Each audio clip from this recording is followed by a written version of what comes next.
శ్రీమాత్రే నమ. జయ గురు దత్తాత్రేయ నమ.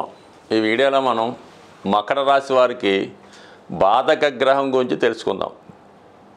అంటే ప్రతి రాశికి ఒక బాధక గ్రహం ఉంటుంది. మరి చరరాశులకి లాభాధిపతి బాధకుడు, స్థిర రాశికి భాగ్యాధిపతి బాధకుడు, ద్విస్వభావ రాశుల వారికి సప్తమాధిపతి బాధకుడు. అంటే ఒక విధంగా మరి మనకి మకర రాశి చరరాశి అవ్వటం వల్ల లాభాధిపతి కుజుడు బాధకుడు అయ్యాడన్నమాట ఈ రాశి వారికి. అంటే కుజుడు దేనికి కారకుడు అవుతుంటాడు? స్థిరాస్తులకి, అన్నదమ్ములకి కారణమవుతూ ఉంటాడు. అలాగే జాతకుడు యొక్క ధైర్య సాహసాలకి, అలాగే అతని యొక్క స్టామినాకి, సామర్థ్యానికి, శక్తికి కూడా కారణమవుతూ ఉంటాడు. తన యొక్క టాలెంట్కి కూడా కారణమవుతుంటాడు. సో వాటి వల్ల కొన్ని సందర్భాల్లో జాతకుడు అవి ఓవర్ అవ్వడం వల్ల కొంతవరకు జాతకుడికి నష్టాన్నో ఇబ్బందినో కలిగించవచ్చు. అంటే జాతకుడికి బాగా ఎక్కువ స్థిరాస్తి సంపాదిస్తే మరి దగ్గర బంధువులు అన్నదమ్ములతోనే విరోధం రావచ్చు.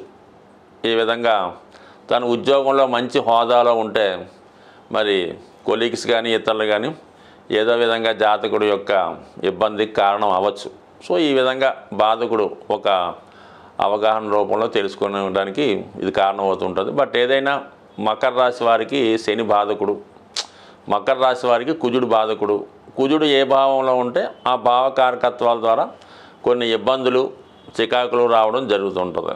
ముఖ్యంగా మరి కుజుడు సప్తమ స్థానంలో ఉన్నప్పుడు, మరి సప్తమ స్థానం కుజుడికి చాలా నీచ స్థానం కాబట్టి జాతకుడు వివాహ విషయంలో చాలా ఇబ్బందులు పట్టాడు. వివాహం ఆలస్యం అవుతుంటుంది. ఒకవేళ వివాహం జరిగిన భార్యకో లేదంటే భర్తకో అనారోగ్య కారణాల వల్ల సంసారం సజావుగా సాగపోవడం, లేదా ఇద్దరు వృత్తిలో చాలా బిజీగా ఉండడం వల్ల దూరంగా చెరొక ఊరిలో ఉండడం వల్ల కాపురం సరిగ్గా లేకపోవడం, ఈ విధంగా జరుగుతూ ఉంటుంది. ఒకవేళ ఇద్దరు కలిసి ఒకే ఇంట్లో ఉన్న నిరంతరం ఒకరికొకరు గొడవ పెట్టుకుంటూ ఎడముఖం పెడముఖంగా ఉండే అవకాశం ఉంది. ఎక్కువగా మరి ఈ మకర రాశి వారికి సప్తంలో ఉన్నటువంటి కుజుడు వివాహం జరిగినా సరే భార్యాభర్తల మధ్య సరైనటువంటి అవగాహన ఉండకపోవడం అన్నది ఎక్కువ కనబడుతుంటుంది.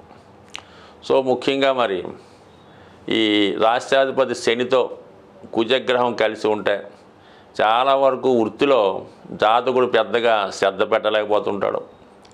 వృత్తిలో సహ ఉద్యోగులతో ఇబ్బంది పడుతూ ఉంటాడు. మధ్యలో ఉద్యోగం మానేస్తూ ఉంటాడు. అధికారులను ఎదిరిస్తూ ఉంటాడు. ఈ విధంగా ఉద్యోగం కొరకు ఎక్కువగా ప్రయత్నం చేయడం, స్వతంత్రంగానే మనం ఏదైనా చేసుకోవాలనుకుంటాడు. వ్యక్తిగతంగా ఎక్కువగా ఈ మకర రాశి వారు ఈ కన్స్ట్రక్షను, ఈ రియల్ ఎస్టేటు, మోటార్ ఫీల్డు, ఈ రంగాల్లో ఎక్కువగా ప్రవేశిస్తూ ఉంటారు. సో ఆ విధంగా ప్రవేశించి ధనం సంపాదించినప్పటికి కూడా దాన్ని సరైనటువంటి యూటిలైజ్ చేయకపోవడం, సంపాదించిన ధనం ఇతరులకి పాలు చేయడం, అలాగే ఈ వృత్తిలో ఏదో ఒక విధమైనటువంటి ఇబ్బందో, ప్రమాదమో, అపకీర్తితో కలిగి కొన్ని సందర్భాల్లో ప్రభుత్వం వారితో పనిష్మెంట్ కూడా జరుగుతూ ఉంటుంది. అంటే వాళ్ళు చేసుకున్న దాన్ని బట్టి ఉంటాడు. బాధకుడు కదా, అత్యాశకు పోయినప్పుడు కొన్ని ఇబ్బందులు కలుగుతూ ఉంటాయి. సో ఈ విధంగా ఈ కుజుడు అయితే ఏంటంటే కుజుడు లాభస్థానంలో ఉండడం వల్ల వీళ్ళకి కొంతవరకు భూములు చాలా బాగా కలిసి వస్తాయి. ఎందుకంటే ఇదే బాధకుడు ఈ మకర రాశిలో ఉచ్చ పొందుతూ ఉంటాడు. చతుర్థ లాభాధిపతి. వీళ్ళ భూములు కొనడం వల్ల దానివల్ల బాగా లాభం వస్తుంది. ఎక్కువ లాభం రావడం వల్ల, ఎక్కువ డబ్బు సంపాదించడం వల్ల మరి బంధువులతో, ముఖ్యంగా అన్నదమ్ములతో విరోధం రావడం, దానివల్ల స్ట్రగుల్ ఫేస్ చేయడం, ఆఖరికి తల్లిదండ్రులు కూడా విరోధంగా మారడం జరుగుతూ ఉంటుంది. కొంతవరకు ఒక విధమైనటువంటి నిరంకుశ ధోరణి ఈ రాశి వారిలో, అంటే అందరికీ ఇది కాదు కానీ కొన్ని సందర్భాల్లో వాడి యొక్క ఆస్తి పెరిగిన కొద్దీ, ధనవంతుడు అయ్యే కొద్దీ వాళ్ళలో ఇటువంటి క్వాలిటీస్ ఎక్కువ కనబడుతుంటాయి. ఈ క్వాలిటీస్ వల్ల వీళ్ళంతా దూరం అవుతూ ఉంటారు. సో ఈ విధంగా ఉంది. అలాగే మరి ఈ కుజుడు బుధుడితో కలిసి ఉంటే మరి బాధకుడు షష్ఠ భాగ్యాధిపతి అయినప్పుడు కూడా ఈ కుజ బుధుల కలయిక జాతకుడు మోసపోవడం జరుగుతూ ఉంటుంది. అన్నదమ్ములతో కానీ, ఆస్తి విషయాల్లో కానీ, దాయదులతో కానీ కోర్టు సమస్యలు ఉండే అవకాశం ఉంది. సో జాతకుడు మోసపోవడం వల్ల నష్టపోవడం జరుగుతుంటుంది. తెలియకుండా ఏదో ఒక స్కామ్లోనో ఏదో ఒక మాయలోనో ఇరుక్కోవడం వల్ల, ఏ సెక్రెటరీ వల్ల సంతకాలు పెట్టినప్పుడు సరిగ్గా చూసుకోకపోవడం వల్ల ఏదో ఒక దాంట్లో ఇరుక్కొని తను సంపాదించిందంతా పోగొట్టుకోవడం కానీ, తను సంపాదించింది తను అనుభవించలేకుండా ఉండడం జరుగుతూ ఉంటుందన్నమాట చాలా వరకు. మరి మకర రాశి వారికి బాధకుడైనటువంటి కుజుడు చంద్రుడితో కలిసి ఉండడం వలన ఒక చంద్రమంగళ యోగం ఏర్పడినప్పుడు కూడా జాతకుడు తమ సమీప బంధువులైనటువంటి మదర్తో కానీ సిస్టర్స్తో కానీ ఆస్తి సంబంధించిన విషయాల్లో విభేదాలు రావడం, చాలా వరకు అక్రమ సంపాదన, అలాగే కొంతమంది liquor business, real estate salt బిజినెస్లు చేసి విశేషమైన ధనం సంపాదించినప్పుడు కూడా దానివల్ల కొన్ని అపవాదులు, ఇబ్బందులు కూడా ఎదుర్కోవడం జరుగుతూ ఉంటుంది. చాలా వరకు ఈ కుజ చంద్రుల యొక్క ఈ స్థితి ఈ మకర రాశి వారికి ఎక్కువ శాతం ఇబ్బందుల్ని కలిగించే అవకాశం ఉంది. బట్ కానీ ఖచ్చితంగా వాడి జాతకుడు ఏదో ఒక మార్గం ద్వారా ఇటువంటి లిక్కరు, అలాగే మొత్తం మీద భూములు, ఇటువంటి ఎవరైతే మన సంస్కారానికి సంస్కృతికి వ్యతిరేకమైనటువంటి వ్యాపారాలు చేయడం వల్ల విశేషమైనటువంటి ధనం సంపాదించి తనకు తాను సంతృప్తికరంగా ఉన్నప్పుడు కూడా బయట వారి నుంచి అనేక రకాలైన విమర్శలు ఎదుర్కోవడం జరుగుతూ ఉంటుంది. సో అలాగే మరి ఈ బాధకుడైనటువంటి కుజుడు రవిగ్రహంతో కలిసి ఉండడం వల్ల చాలా వరకు వీళ్ళు ప్రభుత్వ సర్వీసుల్లో చేస్తారు. అయినప్పుడు కూడా చాలా నిజాయితీగా చాలా కష్టపడి పనిచేసినప్పుడు కూడా వారి యొక్క ప్రమోషన్లు రావడంలో చాలా ఇబ్బంది కలుగుతూ ఉంటుంది, చాలా అన్యాయం జరుగుతూ ఉంటుంది. బట్ ఏదైనా ఈ మకర రాశి వారికి వాళ్ళ అభివృద్ధికి కుజుడే కారణమవుతుంటాడు.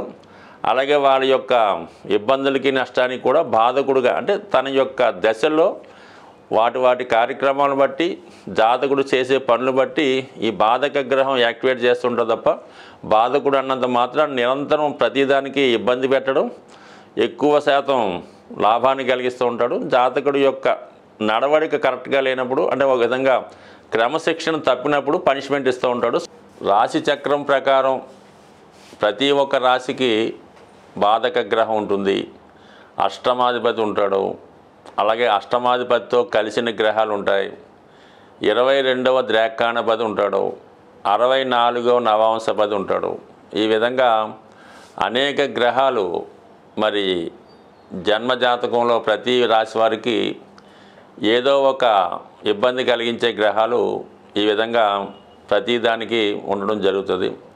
అయితే ఏదైనా ఈ నవగ్రహాలు కూడా మానవుడి యొక్క జీవితాన్ని పరిశీలిస్తూ అతను అభివృద్ధికి కారణమవుతుంటాయి. అతను ఏమాత్రం దోవ తప్పిన పనిష్మెంట్ ఇవ్వడానికి కూడా సిద్ధంగా ఉంటాయి. కేవలం శని భగవానుడు ఒక్కడే కష్టాలు కలిగిస్తాడని, గురుగ్రహం మాత్రమే జీవితంలో అదృష్టాన్ని ఇస్తుందన్నమాట కేవలం 100కి 100 పాళ్ళు రాంగు. మరి అన్ని గ్రహాలు సహకరిస్తేనే జీవితంలో ఆ జాతకుడు జీవితంలో పైకి రావడం జరుగుతుంది. అయితే ఒక్కొక్క గ్రహానికి ఒక్కొక్క పోర్ట్ఫోలియో ఉన్నట్టు శుక్రగ్రహం వివాహ జీవితానికి, కుజుడు ధైర్య సాహసాలకి, శని క్రమశిక్షణకి, వృత్తికి, కర్మకి, బుధుడు విజ్ఞానానికి, వ్యాపారానికి, గురువు సంస్కారానికి, జ్ఞానానికి, ఇక రాహువు దురాశకి, ఈ ప్రపంచంలో ఉన్నటువంటి సమస్త సుఖాలు తనకే కోరుకోవాలనే ఒక డెమన్ ప్లానెట్. దానికి పూర్తిగా ప్రతిదీ వైరాగ్యంగా ప్రతిదీ వదులుకొని, అంటే కేతువు మరి తలలేని మొండెం కాబట్టి కేతువు హృదయంతో ఆలోచిస్తుంటాడు. ప్రతిదీ కూడా సాఫ్ట్ కార్నరు, ప్రతిదీ వదులుకోవడం. ఈ విధంగా ఆధ్యాత్మికవేత్తలకి, సన్యాసులకి, మరి బ్రహ్మచారులకి అటువంటి వాళ్ళకి కేతు కారణం అవుతుంటాడు. ఏదైనా అన్ని గ్రహాలు సహకరిస్తేనే జాతకుడికి ఉత్తమ జాతకంగా పరిగణించబడుతుంది. ఏదో కొన్ని గ్రహాలు సహకరిస్తే 50% అనుకూలిస్తూ ఉంటాడు. కేవలం 1-2 గ్రహాలు అనుకూలిస్తే ఏదో జీవితం అలా సాఫీగా జరుగుతుంటుంది. బట్ ఏదైనా ప్రతి గ్రహాన్ని కూడా మరి గ్రహాలు కూడా దేవతల యొక్క స్వరూపాలు కాబట్టి అవి జప దానాల ద్వారా, పూజల ద్వారా, రత్నధారణ వల్ల, ఖచ్చితంగా గ్రహాలు మనకి అనుకూలిస్తాయి. అయితే ఏ గ్రహం అయినా కష్టపడకుండా మాత్రం ఎట్టి పరిస్థితుల్లో కూడా ఫలితం ఇవ్వదు. కేవలం మనం ఉంగరం పెట్టేసుకున్నామంటే జీవితం మారదు. ఎవరికో ఒక 10,000 ఇచ్చి జపం చేయించామన్నా కూడా జీవితం మారదు.